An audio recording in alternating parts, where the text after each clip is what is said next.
బ్రహ్మగుడి కోనేరుకి అయితే వచ్చాను. రండి మాతో పాటు మీరు కూడా చెప్తారండి.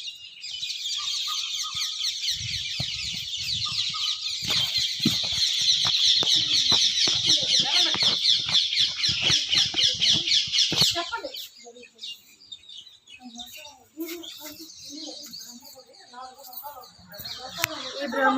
ఈ బ్రహ్మగుడిలో 4 ముఖాలు ఉంటే ఆ 4 ముఖాలు ఇప్పుడు మనం చూద్దాం రండి.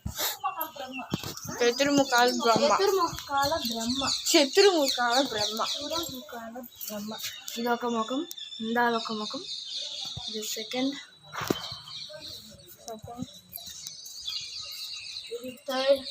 ఇది థర్డ్ ముఖం. నెక్స్ట్ మళ్ళీ fourth, last and final fourth. అంటే గాయస్ ఇప్పుడైతే మనం కిందకి దిగి వాటర్ కోనేరు దగ్గరికి వెళ్ళాం గాయస్. ఇక్కడ ఎండ పడుతుంది కాబట్టి మాకు ఇలా ఉంది, లేకపోతే చల్లగా ఉంటే 5:30 కల్లా అయితే బాగా ప్రశాంతంగా ఉంటుంది.